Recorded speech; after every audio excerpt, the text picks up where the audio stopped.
Hello, BookTube. How's that for a trio? This is my friend Sam. He is here for a visit. Oh, baby, what are you doing? Oh, God. Oh, God. The baby is sort of positioning herself. I bet it's at moments like this you're kind of glad that she's not Lucy. You had to experience that on a number of occasions. I've experienced that. Still recovering. Also, Frida doesn't fart at all. Whereas my basset hound precious little other than fart. How courteous of you, Frida. Thank you. Frida, don't sit on him. Come back up on the couch, baby. We're trying to make a video. Oh, if you go down, you're going to want to come up again. Here, come up on the couch. All right. Well, this is a rocky start, but even so, we're going to leave all that in because I don't know how to edit. And we're going to do a tag. When Sam's over here, we do tags. We love tags on BookTube. I've heard tell. Oh, the baby is just watching for it. Oh, Frida. Oh, my God. Okay, well. She's going to get comfortable on my lap somewhere. If I can maneuver my arm. You get comfortable. Then she will sit. All right, go ahead. All right. We're going to do a tag, and it affects both of us. I've already done my version of it, but it'll be interesting to hear some of your answers. For those of you who don't know, Sam is also a professional book critic, just like myself. No other jobs, no side gigs, no nothing. Just that. Just that. So let's see. We're going to do the quarter-year book crisis tag, signifying that the year is a quarter over, and both of us have to deal with that on a very pragmatic basis. We both have to come up with schedules, calendars of what's coming out, and know that.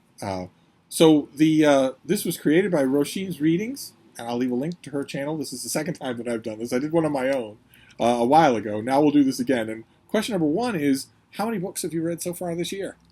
Oh. Do you keep track?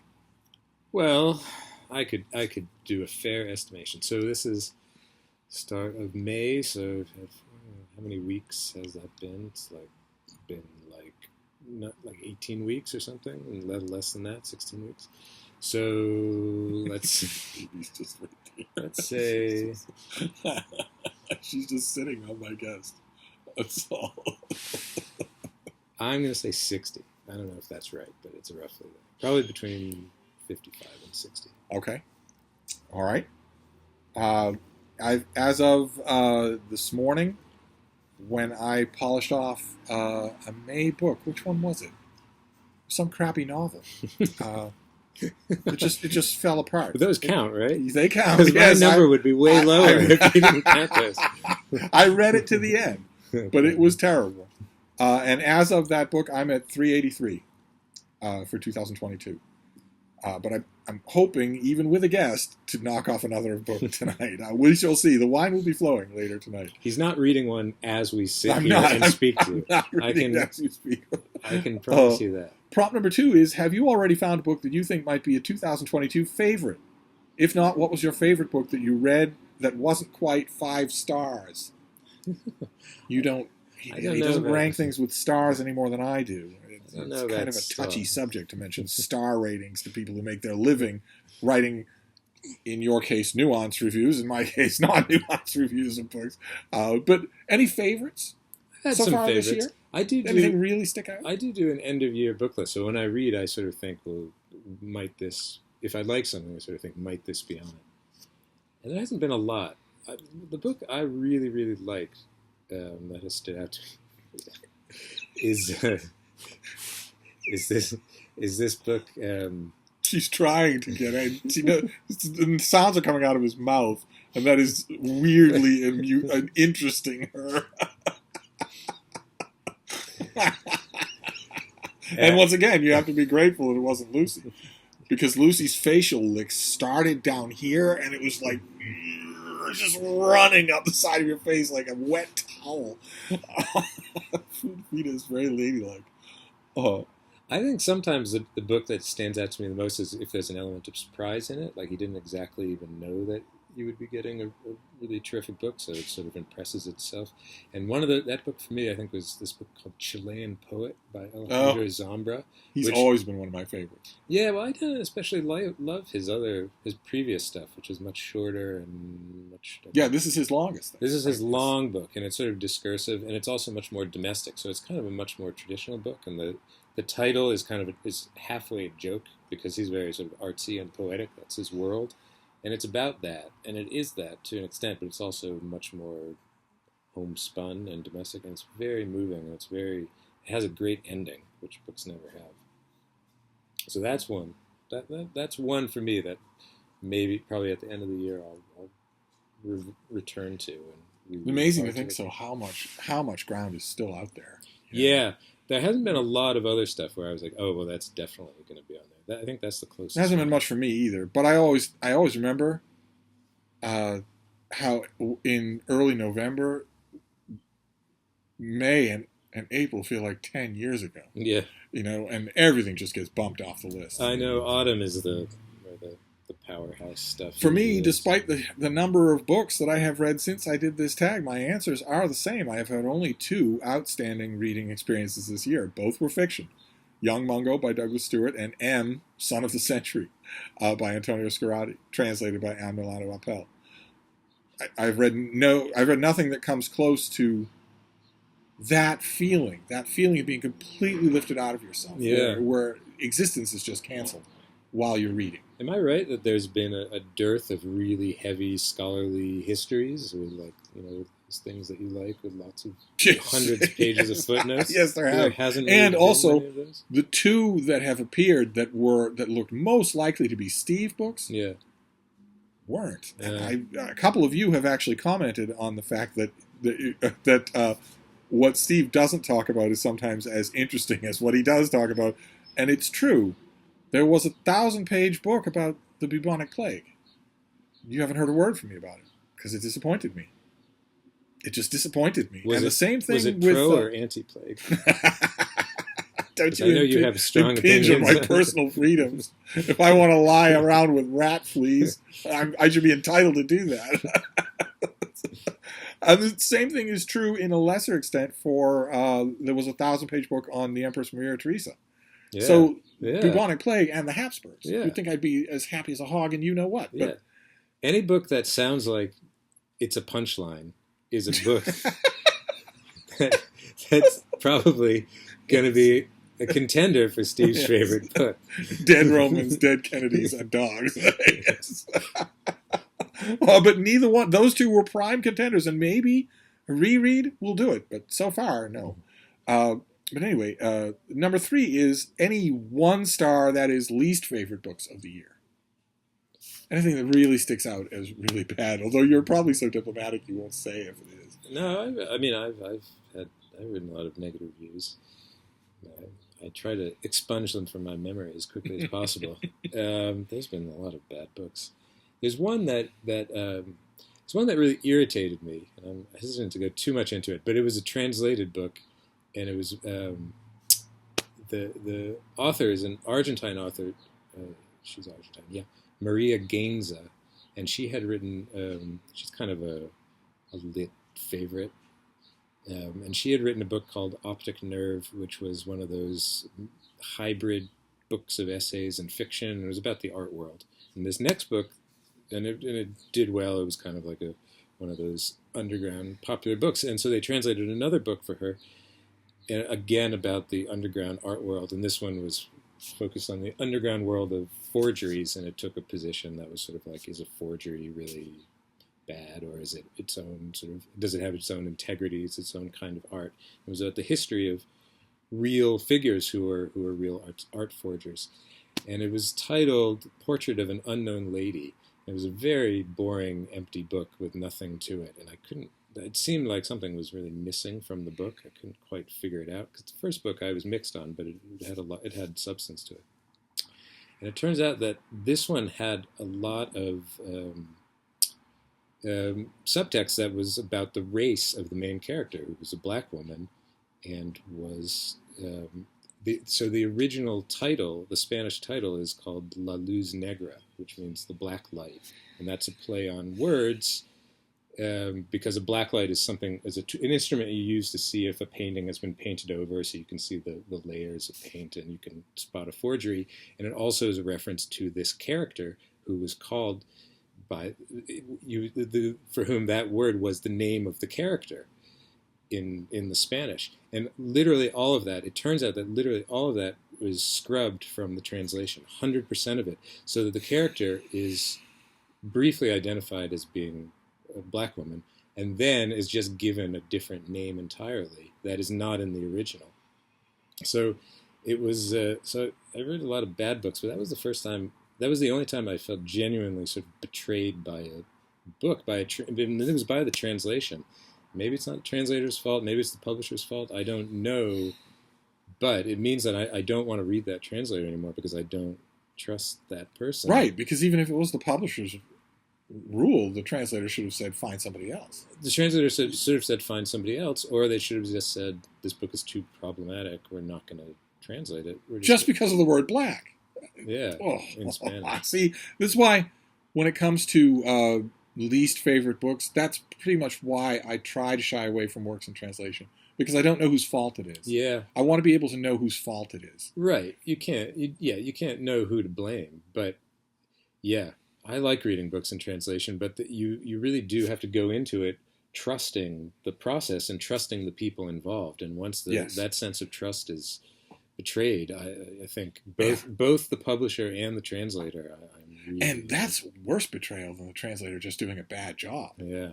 That's censorship. And the translator is someone I had read a lot before and had felt was a good translator. So that was a very bad experience. All of my bad calls are the same as they were. Trump books. Oh, yeah. Trump people from Trump's orbit on a reputation cleansing cycle. In between the last time I did this tag and now, more of those books have appeared, including Dr. Deborah Birx, who infamously sat there in silence while the President of the United States suggested that maybe people ingest bleach to fight COVID-19. Now, okay, she's broadsided. No one could have imagined that anyone, much less the president, would say such a thing. But she didn't issue a statement immediately afterwards either, explicitly condemning that and saying, don't under any circumstances do this. She didn't do that. She put access to the president and maybe access to the bully pulpit of her position above people's safety. So she had a book. But another thing that definitely is least favorite so far for me has been a lot of your bailiwick. Yeah. A lot of fiction that I've been reading. It's just been awful and hugely praised, which drives me crazy. It's like pure color. What on earth am I? How on earth am I supposed to explain the hosannas of praise that piece of crap got all over the critical world? How on earth am I supposed to explain that? How am I supposed to explain the Swimmers? Just an absolutely anemic piece of junk. And not only an anemic piece of junk, but unstructured, openly unstructured. So in either case, you get the sopping, stinking, unformed, amorphous, amoebic manuscript for pure color. And maybe you think, well, it's COVID and times are tough. There's no story in here, but I'm not going to ask you to make one. We'll just chalk it up as a misfire. No, instead the publisher say, genius. Oh, absolute genius. You should talk to people from that generation, Steve. It's not a generational thing. All of the line of bunkum the critics said about the Swimmers, how it's all about the immigrant experience or interiority or whatnot. It's 4 completely unconnected parts, not one of which is finished. Let's just move on, shall we? I agree about the Swimmers. One of them is like first person plural, and another is second person, and another is like. And then the publicity material is telling me this all hangs together. I felt like Rumpole of the Bailey. Pull the other one. It's got bells on it. I don't believe that for a minute. You don't get to set the table of reality by telling me about these things. You don't get to tell me that Pure Color is an attempt at a new post-COVID urban mythology. For God's sake, I can read. I wouldn't have my job if I couldn't read. Anyway. Manufacturing reality is your job, damn That's it. right.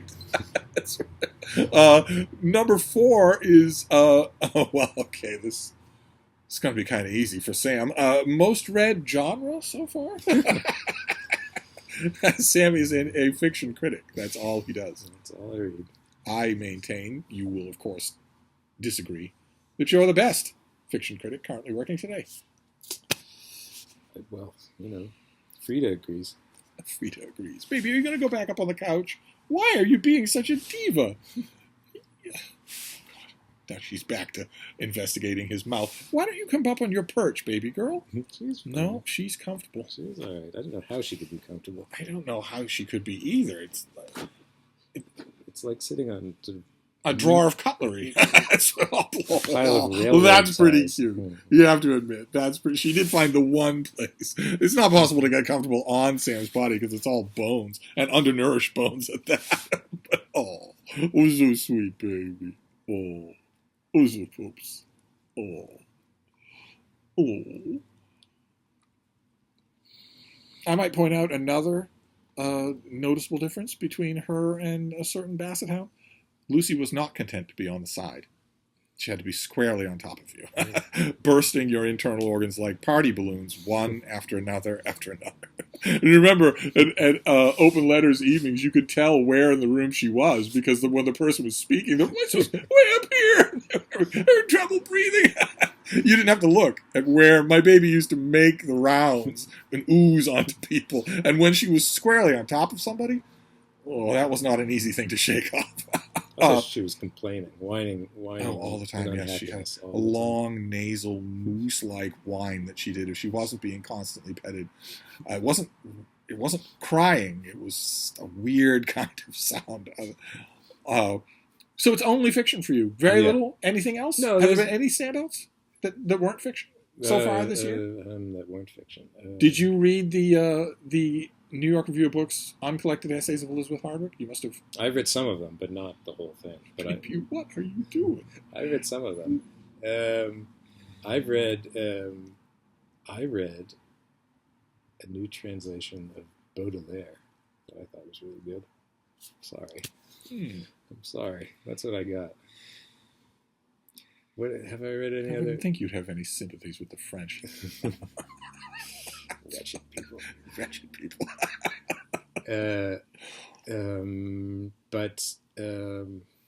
No, I mean, geez, have I read any literary biographies or any other essays or anything?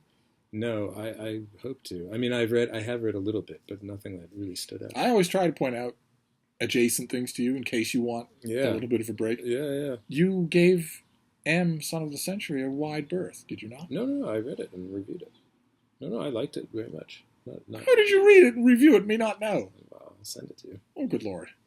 Do you not subscribe to the Wall Street Journal? No, I can't remember what it was. The editorial that was titled Back in the Kitchen? Or was it the whole editorial page given over to maybe an insurrection isn't so bad a thing? I might have let my subscription lapse. What about Young Mungo by Douglas Stewart? Yes, I read and reviewed that also. Excellent. He's doing a lot of work that I'm not following. Anyway, my answer remains the same for number 4. It's fiction. I've read more fiction than anything else, much to my regret. Question number 5 is a book that surprised you. And we can, if you want, limit this to pleasant surprises. Yeah. Do that. Yeah, a book that surprised me. That's a good question. You start and I'll think about it. All of my surprises have been negative. Oh, no. Almost all of them have been negative. Oh, really? All of them have been things that I was hoping would be really good that weren't. Kind of disappointing. I had little pleasant surprises. We saw on this channel, for instance, a little book called Happy Plant, all about container gardening inside, growing plants that will be contented and happy and picking the right plant for the right light and the right setup and all. I've read a lot of books like that, but this one was tremendously endearing. Oh. It's precious few other than that. Precious few. Yeah. Well, I'm landing on things that are either going to anger you or going to sound pretentious. Well, the night is young for both, so Yeah. you don't have to worry about it. The one book I really thought was incredibly good, which this is going to sound pretentious, but it's this Romanian writer who lived, I don't even remember when, first half of the 20th century, and he died very young because he had spinal tuberculosis. So he lived like the last 10 years of his life in intense agony, and all his books are about someone who's essentially on the brink of death and is in sanitariums and is just trying to... And a book of his called The Lighted Burrow was retranslated by a very small press called Sublinary Books or something like that. What's the author's name? Max Blecher, Blecher. I'd never heard of him. And it's a diary, but it's a stylized, fictionalized diary about being in sanitariums and the different sort of adventures he has. It's a mixture of real things and then kind of fantasies, because he's bedridden, so most of his life is imaginary, and he recognizes no real distinction between them, so they sort of flow in between each other. And some of those experiences are horrible because this is like quack surgery, trying to figure out, pouring ether into his open body. And then some of them are sort of romanticized and are very fantastical and very touching and some of them are very funny. And there's a streak of extremely grim humor throughout the whole thing. So it's actually a very endearing sort of book. And I didn't expect that at all. I had no expectation for what this would be, but it's a very touching and sort of funny and sweet book. Despite how incredibly dark it is, it's also sort of deeply nihilistic, but it's very funny and very companionable also at the same time. It's called The Lighted Burrow, Burrow, The Lighted Burrow. I ever saw that out here. I don't think I ever got it in the mail. Well, you say it's a small press. It's extremely small press, small press. Yeah. Like like some guy's basement. But they do a lot of stuff. They do stuff that is like they can do new translations of stuff that's common domain or that they don't have to pay any money for. Sort of little known, mostly European avant-garde writers, or just, I don't know. It's kind of maybe stuff you would see a lot in New Directions, but even lesser known than that. It was amazingly good. All right. Prompt number 6 is a book that's come out already in 2022 that you want to read but haven't. Oh. There's a few that I missed that people really loved. There's this book called Vladimir. There seemed to be some sort of like comic novel about comic post Me Too novel that people seemed to think was really good, and that was I don't know, kind of like a corrective on the sanctimonious Me Too stuff. Maybe it was sort of dark, but I don't know. People seemed to think it was good, but I missed it, so maybe I should go back and revisit that.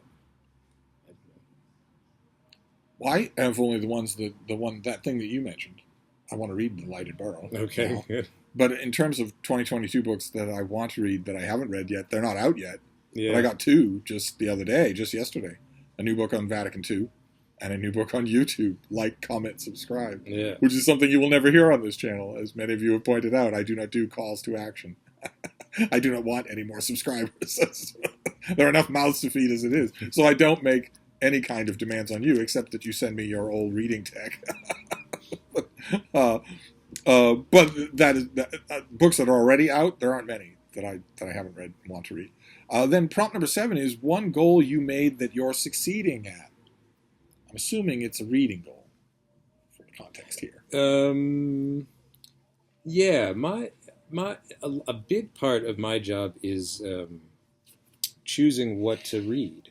So it's like pre-reading or like reading into things. Your famous phrase, reading into things, yes. And that became... Which is not skimming.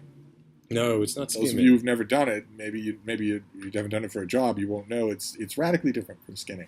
Skimming it. And that is the one thing... How would you describe it?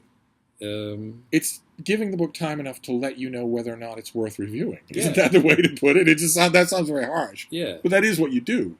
Yeah. I don't do it. I just read them instead. But I have a lot more time to devote to reading Yeah, that is what you're doing. Right? You're just trying to give it a chance to make an impression on you. Right. That's all. Right. That's all that you're doing, and that is the one thing that became really, really difficult during the pandemic. Which I was extremely lucky during this whole thing because everything is digitized, so I can get electronic galleys and books are still available. And even though the fact that publishers weren't going to the office anymore, you could still get the books. So basically, the whole mechanism, even though it's slowed down and got deformed and damaged in other ways, it still kept going. Yeah, it barely hiccuped. Yeah, but one good thing for me in the past is I would get all the books, and then it was very easy to look at a book if you have a big stack of them. With the pandemic, you have to literally go online and request every single thing, and then you have to get it, and you have to download it, and you have to put it on your e-reader, and you have to find it. So it's a much more elaborate process, and it takes a really, really, really, really long time to do that in order just to read into a book, to read 5 pages into a book. So the past couple of years, or at least at first, I was kind of cutting corners on the pre-reading part, and I was sometimes just picking a book because of the description or because that won't work for you at all. It's not a great way to do it. So much more often I would read it and be like, geez, I would have known that this wasn't going to interest me if I had been able to pre-read it. So I really have made an effort to do that much more and to be much more discerning on the things that I pick. So even if I'm not interested in them, I don't like it, it's still a book of interest. But no, even if it's something I don't think works, it's still interesting in some way. It's not just like a flat book where I have nothing to say about it. There's an added personal element too. We've been talking a little about this just today. Is that one unlooked for aspect of that whole need to go and request each one is that publicists aren't sending these things blind anymore to institutions. And if you request a book, suddenly the publisher's thinking, oh, yeah. And that's awkward because all you're doing, you're just substituting it for that blind process. You're not expressing a wish to review. You're expressing an interest in seeing the thing. You have no idea how many minutes it'll take you to dismiss it once you do. Yeah. And once upon a time, in ye olden days when you got buried in review copies, and so did I, that element was gone. There was no element like that. Yeah.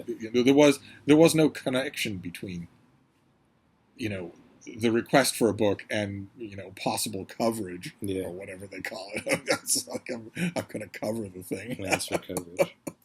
But the just as a digression to reading into a book, there's a bitter thing connected with reading into books. I mean, I do it too. In a way, I do it too. I tend to read the whole of the thing because I've been caught by surprise at the end of books so many times, good and bad. Yeah. But there's a horrible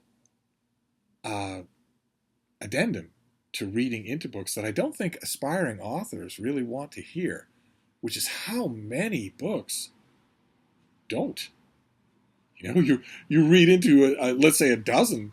It can easily be that all dozen of them will have no life at all. Just not make any impression at all on you. Yeah. And this is books that have gone through writing workshops. They've gone through beta readers. They've gone through the publishing system. They're in galley form. They're ready to go to bookstores, and they're completely lifeless. They're completely inert. So if you read into them, you're going to think, no, there's no review here. There's nothing that could be done here. It's kind of weird. Depressing in a way.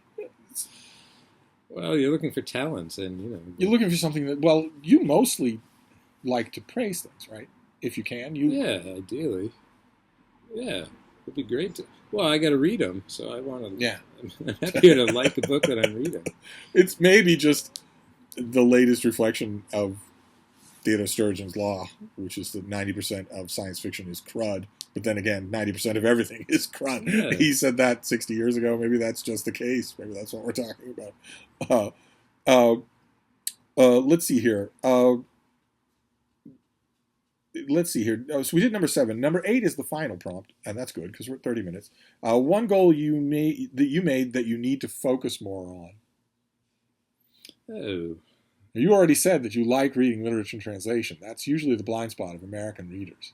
I'm okay with that. You're okay with that. And in fact, I do that more and more because when I was first started reviewing a lot, I just was naturally drawn to reviewing American stuff, American writers.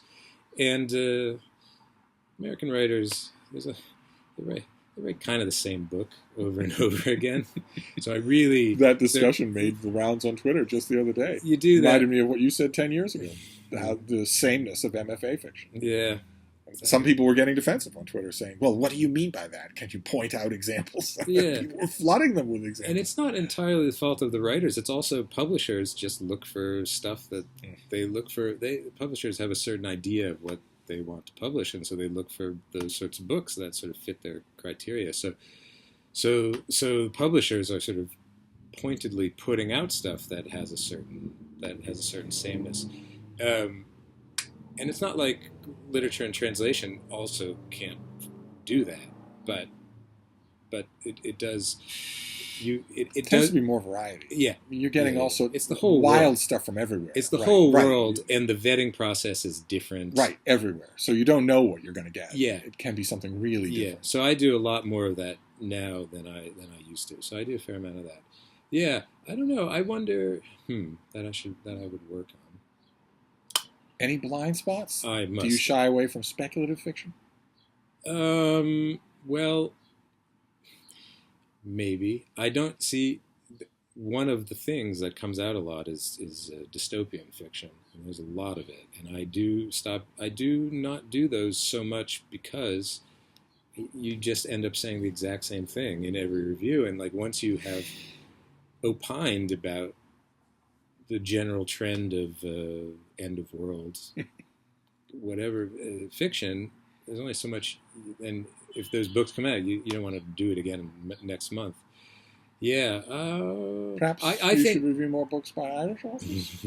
Well, I review a lot of books by Irish authors. That's one that was really good. Sarah Baum. I love that book. They are generally better than any other kinds of books. I wish that weren't true, but the thing that's annoying. He's going to wish that weren't true a lot more in a few hours than he does right now. The thing that's annoying is that it sort of is true, and it continues to be true is the irritating thing. So even like now, they're still really good. You know what it is? I should do more. I get into a trap where I write a column in which I review 3 books, usually. But I don't have to. It's not like it's written in stone that I have to. That's just kind of the general form of the column. The idea is to review the new notable fiction, and 3 is kind of you cover a lot, but you can still say something about each one. You would want to do more than that. No, you wouldn't want to do more than that. I mean, I have, but it's not great. And less than that, you kind of feel like you need a book needs to be substantial. You need some sort of peg. But I should do fewer books more often. I should do sort of. Oh, I would. Here's agree with one that. book Absolutely. that I will really focus on. It's the very, greatest it's a very book of the month mentality. ought to get a whole column of its own. Yeah, I should do that more. It's just when I'm making the schedule, I'm kind of in this like I got to cover a lot of stuff. But I should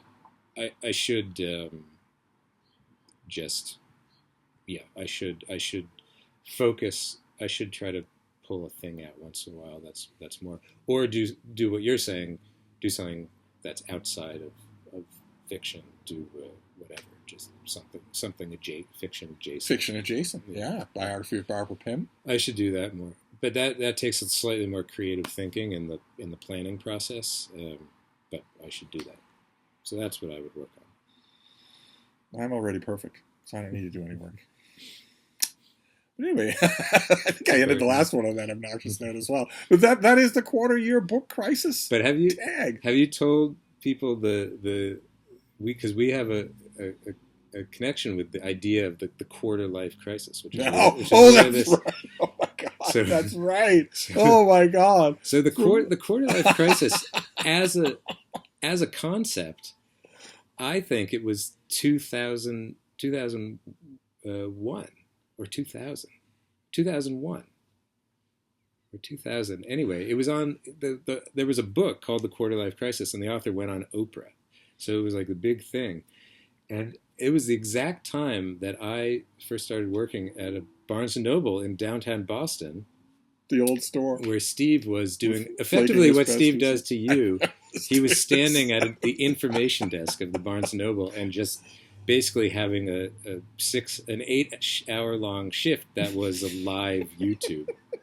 There was no internet. Yeah. Customers came in looking for book information, looking for book recommendations, and there was no internet for them to turn to. And occasionally Steve would interrupt his stem winding to say, "What, you want a book?" And he would get it for them.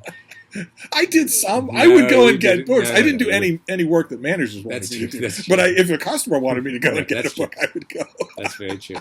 But I absolutely did not care what managers wanted me to do. So I think the first week that I was there, this book Quarter Life Crisis was on Oprah, and I was standing behind the information desk, and one of the other managers and employees said something like, "Oh, a quarter life crisis," and I was not quite quarter life, so I felt that it was like a valid concept, and I understood it. And Steve went on something like a 6-hour rant. It went on all day about how absurd and offensive the idea of a quarter life crisis was. It was one of my, and I was sort of faintly trying to defend the idea of the quarter. Of course, now I think it's outrageous, and now I'm equally appalled by I the forget idea. which manager it was. A manager actually talked to me later on. I think it was either later on that day or the next day, and said, some of these new kids are pretty promising. So if you could maybe not attack them quite so much, because we don't want to have any attrition. Boy, I remember you were just a baby, Yeah. fresh-faced, I was in college. jug-eared.